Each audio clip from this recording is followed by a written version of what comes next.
mucaan taatu ajaa'ibaati. Wallahi Yaasiin rabbummaan haa gargaaru wujeetumaan kalee biraa deeme wallahi. Soomaalin isin jechuu barbaade seete beektaa Yaasiin dhiifama gaayaa ba'u dhiifama wallahi obboleessa kiyya. Yaasiin dhiifama naa godhi gaa'ii. Abshir shaarmarke. So Yaasiin anaaf saahiba bira kutee obboleessa yeroo hunda anaaf inni wajji haasofna dhimma rakkoo isaatis waa hunda anaa wajji wal mari'ata. Wallahi Yaasiin nama jabaadha, nama haqaati, nama dhugaati. Haqa qaba uummata Oromoo biraa laffee jira. Hanga ammatti illee laffoo jira. Kaayyoo guddaa qaba inninis. Tanaafuu maddi galiin guddaan uumamuu qabaa fi so waan amma haasawaa jiru kanaa miti waan guddaa godhamuu qaba jeetiin abdii guddaa isinirraa qabaa jechuudha. Keessaafuu namoonni as keessa jirtan namoota jabaadha waan guddaa dhaguu qabnaa jechuu har'aan tana. Silaan waan kana ammaan tana waan ammaa kana amma sapiraayiziin ta'ee beektaa osumaan akkan TikTok ilaalu waan duraan ayyaatu turreeraayi. Tanaafuu isin jalqabdaniifu waan guddaa takkaan harkuu fadhaa jechuudha.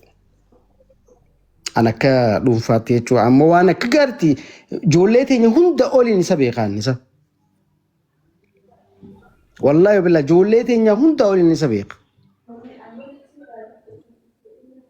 So tanaafuu waan guddaa isinirraa eeggama jeetiin abdii guddaa qabaa jechuudha. Unkaan Yaasiin Orofii miti nama biraatiif godhamuu jira beeyte. Dhugaa. Tanaafuu keessaafuu Safwaanillee akka gaariitti isa beeka jeetiin abdii qabaa. Asumaan akkaawuntii qabadhaa dafaa osoo nuna dabne piliis shaarmarkee galata bulfaadhu hangafa keenya. Warri akkaawuntii barbaadan tokko akkaawuntii lammaffaan bilbila eebirri akkaawuntii bilbila wanni hundi maqaasaa waliin jira. Ni dubbatta sababa kiyya guutaa kadhifama. Yaasiin nuuf tufta daqiiqaa takkatti qofa naabsi ni adaba waan ta'eef. Akkaawuntii eebirri bilbila maqaa Yaasiin wajjin namni kumni takka kaas jirtan waan barbaadan isa maddii dhaabbachuu warri barbaadan. Iskaraasheetii warra daadafaa mana kana akkanumatti. San booda leeqeetii eebirris ni fudhatta lakkoofsa bilbilaa akkaawuntii fi maqaa Yaasiin guutuu asirra jira qabadhaa. Barreessuun ifin dararinaa akkanuma suuraa kaafadhaa suuraa girtu tana. Taniin amma aanguuddisa kana ni agartanii. Yeroo takka dafaa bakka takka niin cufa waan ta'eef. Qabadhaa. Dabbaal namni gariisis beektaa dubbachuu malu laakiin eega ergitan dabbaalii ergaa yookaan kadiiree ergaa galatooma. Resiidii isa rabbi wal ergaa rakkoon qabu. Warri feetan namatti ergaa warri feetan resiidii rabbitti ergaa. Resiidiin caalaan rabbitti ergatan sanii waan ta'eef akkas. Okey itti fufii shaarmarkeetu muradhu. Yaasiin ni gaadhi. Shaarmarkee fidatee isaa Safwaan isaa garuu obboleeyyan kiyyoonni beekuu qabdallaal dhugaa rabbi yoo dubbanne silaa Yaasiin lammii biraa ta'e sababa abbaa gaarii bira kanaa jiruun TikTok nama feemasa tokkorra dhufee mucaan kun irraan tana miliyoona ta'e gabbu'a ture yoo dhugaa rabbii dubbanne. Haa ta'u ammoo wanni akkanaa kun saba keenya keessa baramallee ta'uu baatu tattaaffii xixiqqoon nuti qabnu kun namoota gartee saba kana keessa jiran warra akka shaarmaarkeetiif warroota akka Safwaaniif warroota anaatiif warroota akka dabbaaliif jajjabina ta'a kaka'umsa ta'a abdii ta'a jee waan yaannuuf waan kana ka'umsa godhanne malee xumuraa miti arraaf ammoo maqaa keenyaa miti yoo xiqqaate an akkaan juutti qarshii kuma dhibba takkallee ta'u qarshiin kuma dhibbi takka irraan tanoonni miti ammoo hanga san guunnee asirraa gabbuunaa jeetii yaada qabaan inshaallah biiznillaahi ni abdanna ni harkannaasi itti fufi Safwaan amma yoo xiqqaate kuma inshaallah dhibbashan goonee boona. Inshaallah biiznillah amma yoo xiqqaate shantam or jaatam irra geenye. Galatoome Khadii Sharmaarkee Adam. Wallahi galatoome.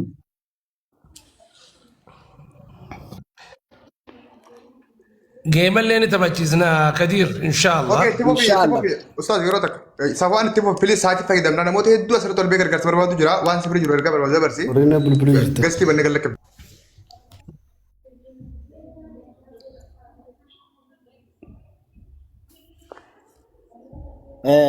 Galatoomaadha hundi keessanuu Sharmaarkee Adam dhugaa rabbi hedduu galatoomii maaliif namni ammaan tana yeroo dheeraa yeroo hedduu gartee Yaasiin biratti illee harkuullee Sharmaarkeedha. galatoomii dhugaa rabbi hedduu sharmaarkee nama gartee qabeenyaa fi gartee waan takka takkaan nama madaalee dhiira guyyaa rakkootii fi gartee guyyaa bal'ootii hedduu naaf jiraadhu wallahi. Komentii dabbaasuu gara jiru Safwaan dhiifama sibira geessin gachaa jira itti ufee.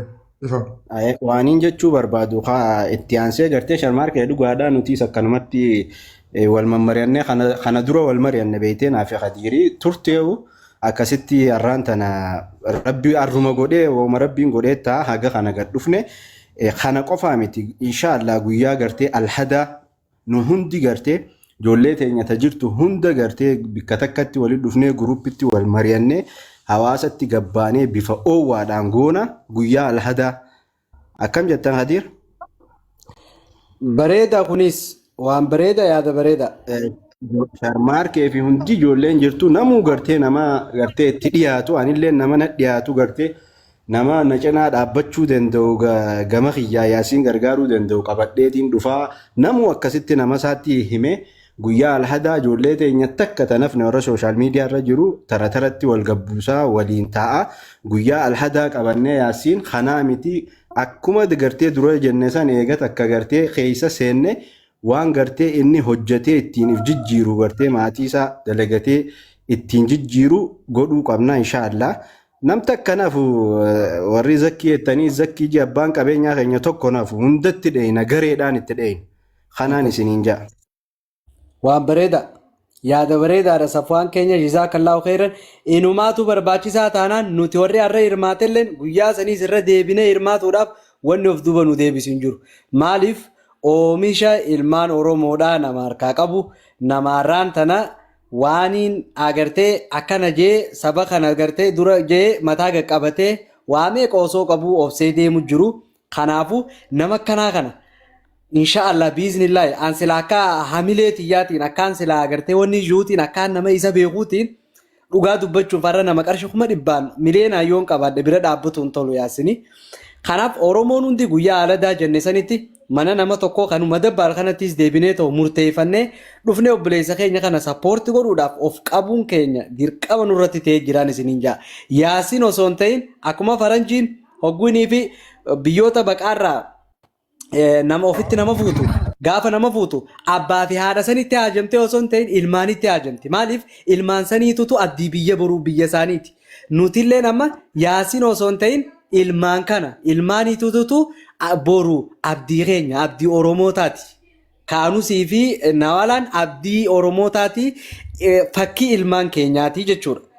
Borumtaa agartee arraan tana yoo xiqqaate arra yaasiin gammachiisuun ilmaan nawaalaa san gammachiisuudha. Maaliif gammachuun yaasiin ijoollee san keessa jirti. Gammachuun ijoollee yaasiin keessa jirti. Inshaallah akkanatti yaadnee waan dandeenyuun akkuma reefu dabbaalilleen jee waan kana asirratti kaa'imuu hin barbaannes keessaanis dheeytanii akka sappoorti gootan isiniin jenna ummu kaanusillee dhuftee jirti jazaakumullahu khairan obboleeyyan kiyya akkanaan isiniin jaa hadara bira nu dhaabbadha. Hadiin asumarratti oguta asumarratti osoo ummu kaanusillee na dubbattu osoo isin dubbanne dura wanni Safwaan fedhe yaada bareedaadha.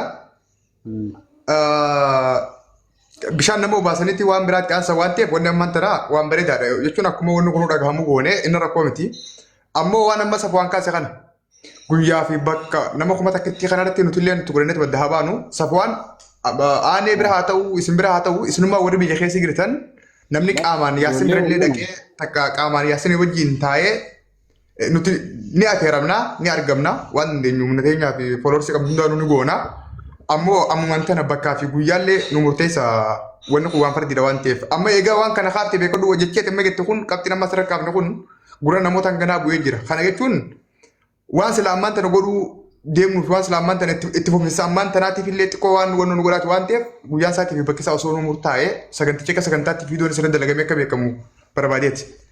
Jala muramuu qaba inni. Galatoomni garuu ijoollee miidiyaa gartee nutummaanuu Hamzaa Shejjaa Biriqqa ijoolluma asirra jirtu hundaa'u walitti qabanneeti guruppii goonee waliin haasofnee nuti anamma alhadaan jeemii fedhan alhada dhufu hajaanii yeroo isaanii mijjaa'e goonee bootaas godhannee guyyaa san adda kanaa guruppiin ijaarraa Khadiir nambara nama hundaa fuudhi kan ni jiraa'u gaa'ii dabbaalii fi kana kanatti idee sharmaarkee fa'a akkasii guruppii goonaa kattiyaan gartee obboleessi keenyaa dabbaal mootii gaaraa maallaqa shilingii biyya keenyaa 9,100 ati 10,000 shilingii biyya keenyaa narra naqee jira du'aayi naa godhaa fi hedduu galatoomii obboleessa. Maashaallah.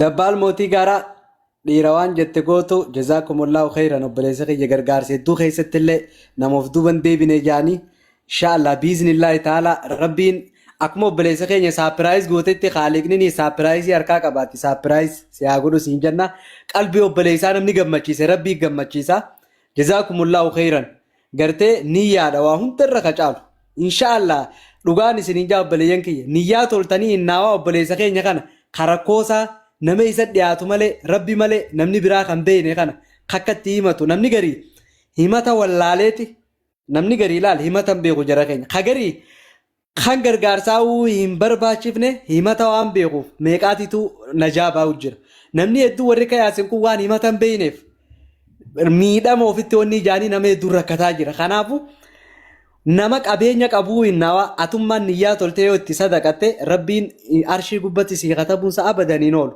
kanaafu wanni nuti obboleessa keenyaan saapiraayiz goonu kun akka hadiyyatti haalaan lo'anii jennu isiniin jenna hadiyyaanis sawaaba keessaa takka waan biraa isiniin jennu warri hirmaatan hundi keessanuu murtii irraa kaasii bayaan irraa warreef qabe iftuu obboleessa keenya irraa warreef qabe hundi keessaniitu xiqqaarraa qarshii 100 namni osoo nuti isin hin arkin eebirri irra galchitanii yoo jiraatan rabbi sawaabatti isin haa katabu jazaakumullahu khayranii guyyaa silaa obboleeyyan keenya jee kana ammoo warri harree isin hin mijatin akka dhuftan giiftiinis haa ta'u waan kara dandeessaniin sappoorti akka goonuuf yoo rabbi jee guyyaa aladaa gurra isin haa bu'u inshaallah kakaanii immoo wal mari'anneeti akkaataa kamii fi haala kamii fi eessatti akka ta'e kan isin beeksifnu ta'a kanaan jaan.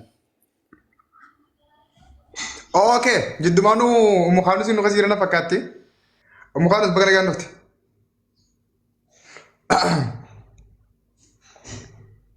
Shabakaan si'a na biraa diimatee jira. Yoo dubbachuu barbaadde tarii waan jettee yoo qabaatte si dhageeffan.